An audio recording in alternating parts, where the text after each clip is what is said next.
Avez-vous déjà remarqué à quel point les maisons japonaises semblent toujours propres, bien organisées, avec une atmosphère paisible et agréable, comme si tout restait en ordre naturellement, sans effort apparent?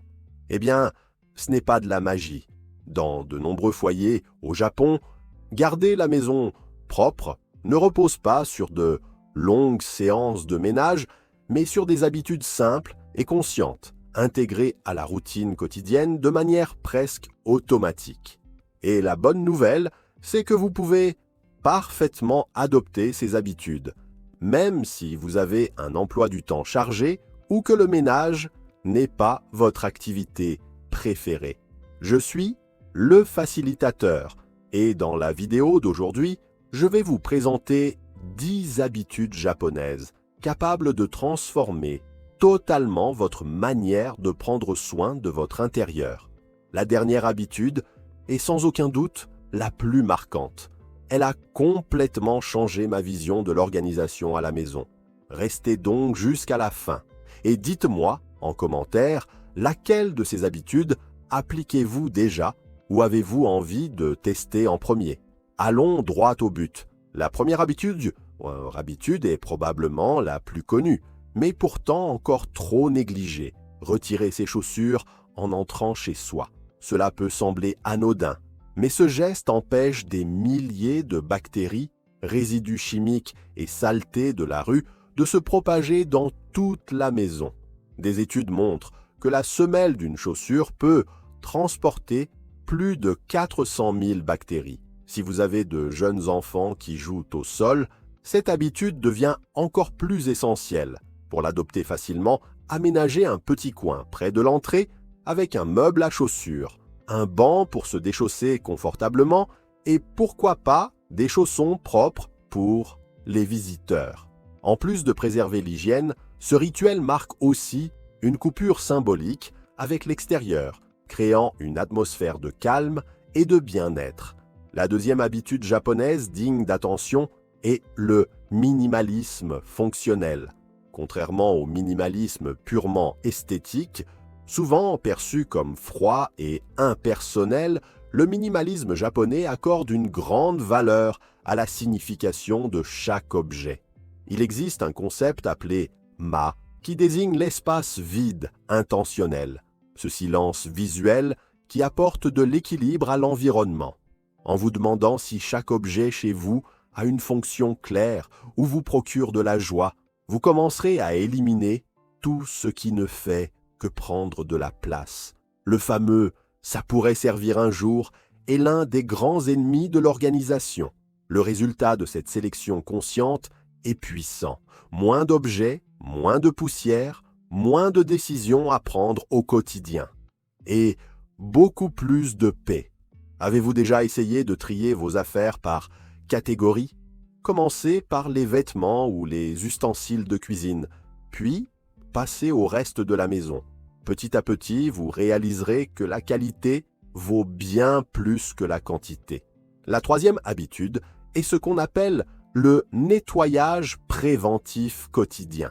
La philosophie est simple. De petites actions régulières sont bien plus efficaces que de grandes séances de nettoyage occasionnelles. Les Japonais ont même un mot pour ce principe, kaizen, qui signifie amélioration continue.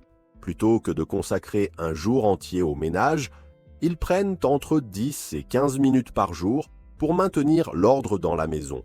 Cela peut consister à essuyer les surfaces, remettre les objets à leur place, passer un chiffon dans les zones les plus utilisées, etc. Un conseil pratique, gardez à portée de main dans chaque pièce un chiffon et un spray multi-usage. Cela suffit souvent pour garder les lieux propres. Et vous, avez-vous déjà essayé ce type d'entretien quotidien? Partagez votre expérience dans les commentaires. La quatrième habitude concerne l'organisation verticale. Dans un pays où l'espace est restreint, les Japonais ont appris à exploiter chaque centimètre intelligemment, au lieu d'empiler horizontalement et d'oublier ce qui est au fond. L'idée est de tout ranger verticalement, pour que chaque objet soit visible et facile d'accès. Cela s'applique aux vêtements, ustensiles, documents, voire même à la nourriture. Dossiers verticaux, boîtes ouvertes, étagères bien disposées, tout cela évite l'encombrement et simplifie le quotidien. Cette méthode aide aussi à éviter les achats en double et à maintenir une maison visuellement plus ordonnée. Avez-vous déjà envisagé de réorganiser vos armoires de cette manière? Passons maintenant à la 5e habitude, le principe du contact unique. Et c'est ici que tout peut changer. Combien de fois avez-vous pris un objet pour ensuite le laisser sur une table, sur le lit ou dans un coin de la cuisine? Et voilà, la pagaille s'installe. Le principe est simple. À chaque fois que vous touchez un objet, vous devez le poser directement à sa place définitive, pas plus tard. Ce réflexe évite l'accumulation et vous fait gagner un temps précieux.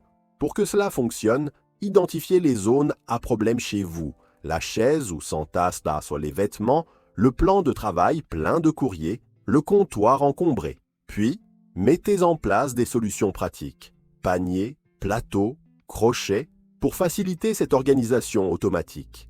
À long terme, cette habitude renforce votre capacité à prendre des décisions rapides et vous libère du poids de la procrastination dans les petites tâches.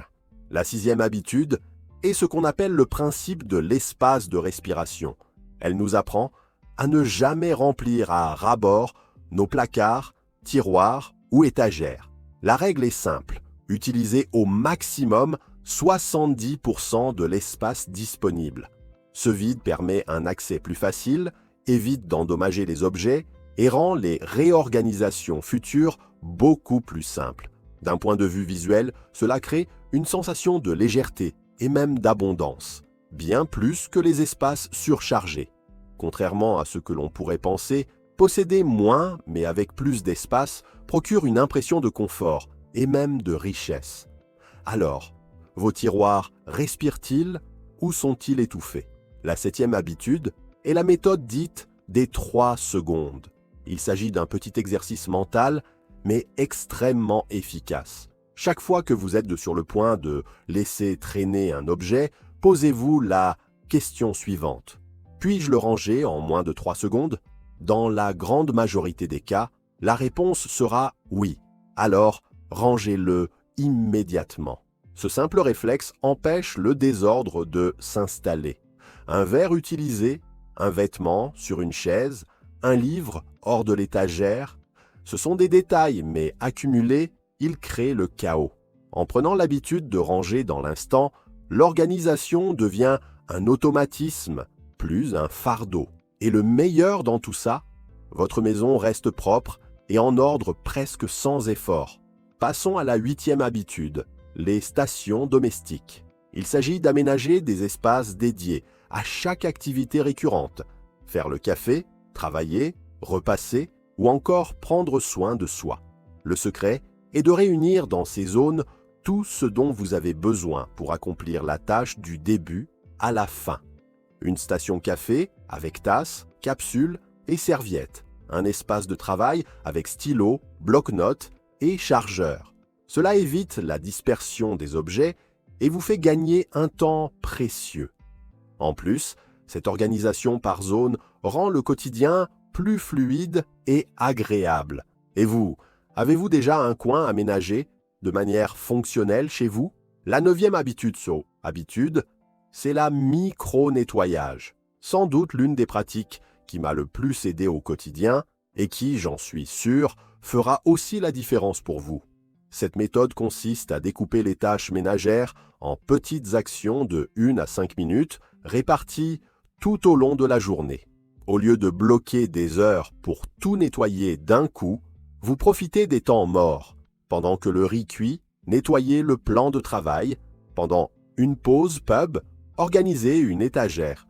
Au téléphone, passez un chiffon sur la table. Ce mode de fonctionnement réduit la charge mentale et évite l'effet raz de marée qui décourage.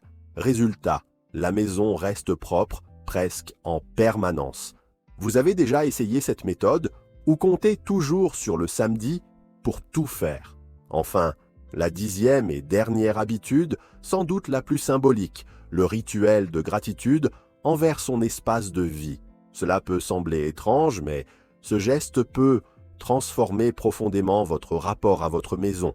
Il s'agit tout simplement d'adopter une attitude de reconnaissance envers les objets et les pièces qui vous servent chaque jour. Remerciez le lit pour le repos, la bouilloire pour le thé chaud, l'armoire pour protéger vos vêtements. Ce geste, qu'il soit mental ou par le soin que vous apportez à vos affaires, transforme la corvée en acte d'amour. Et quand on prend soin de son foyer avec bienveillance, on reçoit en retour un environnement plus harmonieux, des objets mieux entretenus et un sentiment de sérénité durable. Ces 10 habitudes japonaises vont bien au-delà de simples techniques d'organisation. Elles incarnent une véritable philosophie de vie. En intégrant seulement 3 ou 4 de ces pratiques dans votre routine, vous constaterez une transformation radicale de l'énergie dans votre maison et aussi dans votre manière de vivre le quotidien. Avec le temps, elles deviendront aussi naturelles que de se brosser les dents. Et lorsque vous regarderez en arrière, vous comprendrez que le plus important n'était pas d'avoir une maison impeccable, mais bien le temps et la tranquillité d'esprit que vous aurez gagné. Et vous, dites-moi, quelle habitude avez-vous envie d'appliquer en premier? Et laquelle suivez-vous déjà sans même y penser? J'adore lire vos retours en commentaire.